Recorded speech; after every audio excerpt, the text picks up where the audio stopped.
राना के रूप में जलाओ दिए पर रहे जाने इतना अंधेरा कि ये सूरत बदलनी चाहिए। हो गई है पीर पर्वत सी पिघलनी चाहिए, इस हिमालय से कोई गंगा निकलनी चाहिए, इस हिमालय से कोई गंगा निकलनी चाहिए। दुष्यंत की यह नज़म बहुत अवसरों पर गाई और कही जाती है। आज यह संयोग है कि भिवानी के एक सपूत किसान की दुविधा और संकोच को सुविधा में बदल देने का जिम्मा लिए हुए हैं, तो दूसरे जो उनके कंधे से कंधा मिलाने वाला आईएएस बिरादरी में भिवानी के लाल के रूप में ही विजय सिंह दैया जी हैं। यह कितना खूबसूरत ईश्वर संयोग बनाते हैं कि जब हरियाणा के किसी बड़े सौभाग्य के लिए मंच का सृजन किया जाए और एक साथ सभी जिला मुख्यालयों पर किसानों का समूह बैठ करके अपने लोकप्रिय राजनेता आपदा कानूनों का निर्वहन करते हुए सरकार की दी गई हिदायतों को संस्कार के रूप में जीते हुए समूचे राज्य में आज सिर्फ और सिर्फ एक विषय पर बैठक हो रही है।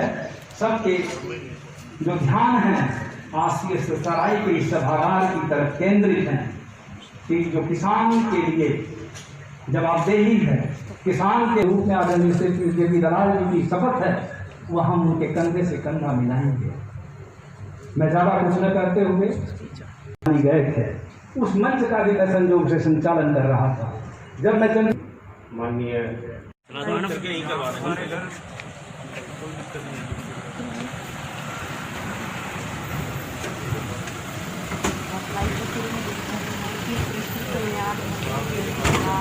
जयप्रकाश करनाल पहुँच चुके हैं। करनाल जो सी सरकार आई है, यहाँ पे लाइव तस्वीरें देख रहे हैं आप। ज़्यादा से ज़्यादा इस तस्वीरों को लाइक और शेयर कीजिए।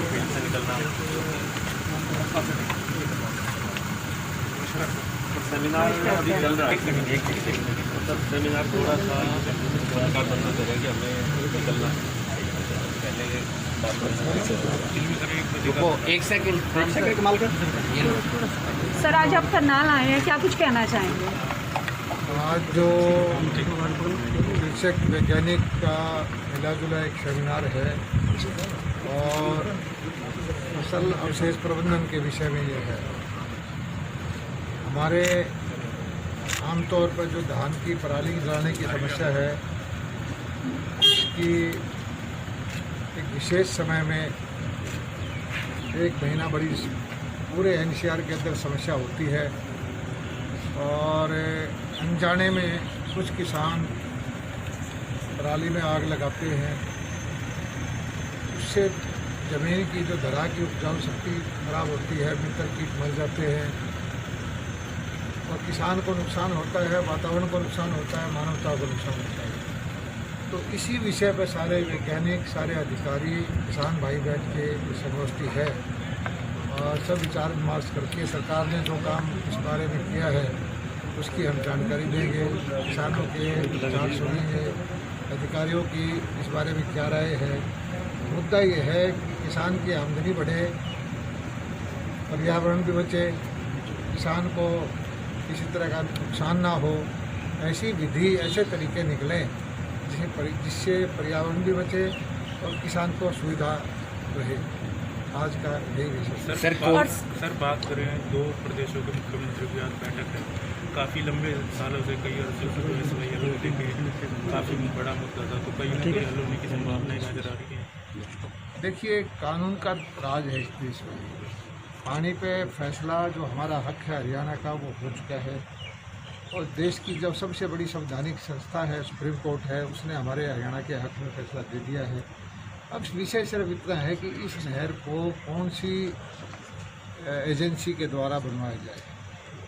ये ज़रूर है कि पंजाब हमारा बड़ा भाई है और वो कहता है कि हमारे यहाँ पानी ज़्यादा उपलब्ध नहीं है और उनके किसानों की जो देखभाल करना उनका फर्ज है, वहाँ की पार्टी का, वहाँ के नेताओं का।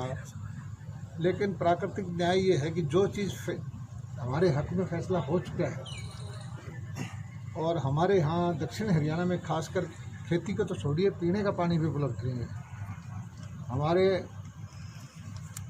हक का पानी हमें मिलना चाहिए और इस दिशा में हमें उम्मीद है कि सुप्रीम कोर्ट ने गाइडलाइन दी कि दोनों प्रदेशों की सरकार आपस में बैठ के फैसला करिए।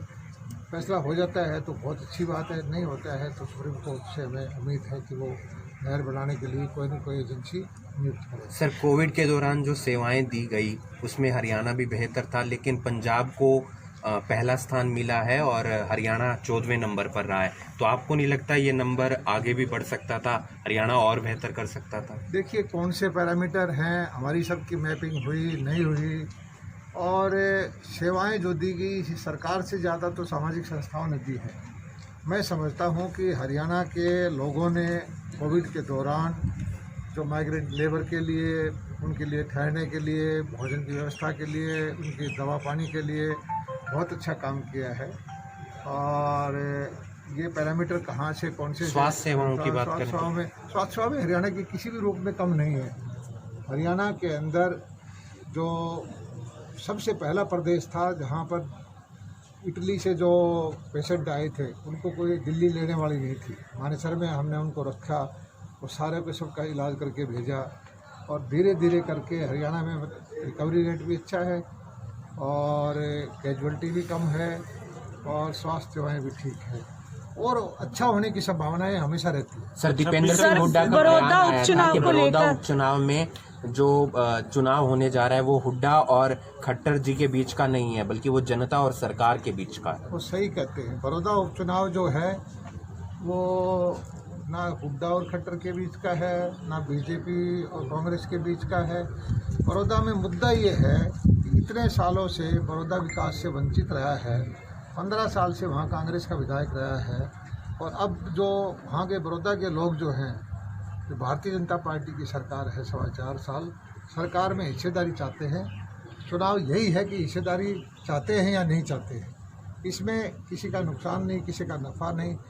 भावनाओं को भड़का के जातिवाद, इलाकावाद, इस तरह की जो बातों में लोगों का वोट ले चुके हैं पार्टियां।